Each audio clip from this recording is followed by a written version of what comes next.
Solapur railway station येथे गेल्या अनेक वर्षापासून व्यवसाय करणारे स्टॉल धारक, फेरीवाले, ढकलगाडीवाले टेंडर भरून व्यवसाय करत असल्याचं कळतंय। परंतु सोलापूर शहरातील बेरोजगार तरुणांची कोंडी होत असून त्या ठिकाणी स्थानिक तरुणांना व्यवसाय करण्यास परवानगी देण्यात यावी अशी मागणी अल्पसंख्याकांचे नेते राशीद शेख व गौतम कांबळे यांच्यासह अनेक कार्यकर्ते व पदाधिकाऱ्यांनी सोलापूर रेल्वे मंडळ अधिकारी यांच्याकडे निवेदनाद्वारे केली आहे। यावेळी छत्रपती शिवाजी महाराज मुस्लिम ब्रिगेडचे फारुख शेख, इंटॅक्सचे जिल्हाध्यक्ष शहानवाज कंपली, असलम शेख, नीता सोनवणे यांच्यासह अनेक कार्यकर्ते पदाधिकारी उपस्थित होते। पाणी, बिस्किट, वडापाव असे दर्जेदार अनेक जीवनावश्यक वस्तूंची विक्री करणं हा गुन्हा ठरत नाही, परंतु अधिकृत आणि अनधिकृत या कात्रीत हा वर्ग भरडला जातोय। त्यात कधी चहा, कधी पाणी, अन्य वस्तू विनापरवाना विकल्याच्या नावाखाली गुन्हे दाखल होत असल्यानं अनेक बेरोजगार तरुणांचं आयुष्य उद्ध्वस्त होण्याच्या मार्गावर आहे। ज्या तरुणांकडे लायसन्स नाही अशा तरुणांवर गुन्हे दाखल केल्यानं गरीब बेरोजगार तरुणांवर एक प्रकारे अन्याय होत असल्याचं निवेदनामध्ये नमूद करण्यात आलं। त्यामुळे असंघटित कामगार संस्थेच्या वतीनं सोलापूर मंडल रेल प्रबंधक यांना निवेदन देऊन या संदर्भात लवकरच बैठक लावण्यात येईल असं रेल्वे प्रशासनाकडून सांगण्यात आलं।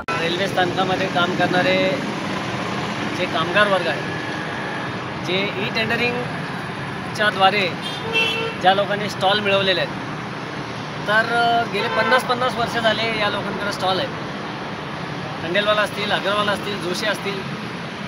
मग हे 50-50 वर्ष ज्या लोकांनी स्टॉल घेऊन टेंडरिंगच्या नावाखाली काम करतायत आणि त्यांना किती कामगार ठेवावं त्या ठिकाणी, त्याचं काहीतरी बंधन त्यांच्यावरती आहे। परंतु रेल्वे स्टेशनमध्ये आम्ही जे पाहतोय, तर अनेक असे बेकायदेशीर त्या ठिकाणी वस्तू विकणारे काही कामगार आहेत। फेरीवाले असतील, ढकलगाडीवाले असतील, त्याच्याबरोबर स्टॉलधारक असतील।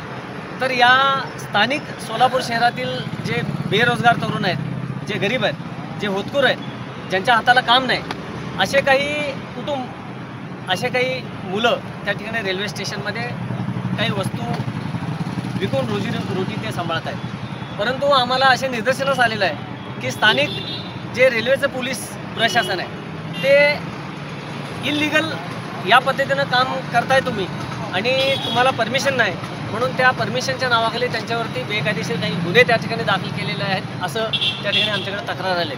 त्या संदर्भामध्ये आम्ही आज माननीय DRM साहेब यांच्याकडं आज भेटीसाठी आलेलो होतो। त्यांच्या सचिवाशी आमची बैठक झाली, त्यांच्याशी बोलणं पण झालं।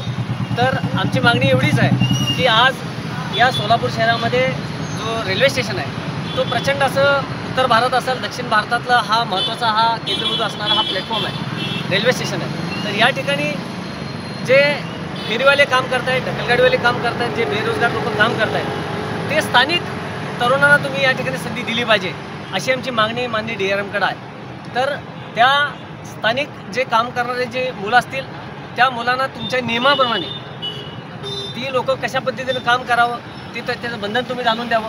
कोणते वस्तू त्या ठिकाणी त्यांनी विकावे, त्याची दर्जा काय असली पाहिजे ते तुम्ही ठरवावं। त्या पद्धतीने ते सेवा देण्यासाठी तत्पर आहेत, तयार आहेत। तर अशा जे इच्छुक असणारे जे कामगार आहेत, त्या कामगारांना आपण आयडेंटिफाय करावं आणि त्यांना आमच्या जे आधुनिक भारत रेल्वे असंघटित कामगार ही जी NGO आहे, या NGOच्या माध्यमातून आम्ही त्यांना आयडेंटिटी पण देणार आहोत आणि त्यांच्या माध्यमातून अतिशय उत्कृष्ट असं काम, सेवा जे रेल्वे प्रवासी यांना देण्यासाठी तत्पर आहेत, हेच या ठिकाणी मी सांगतो।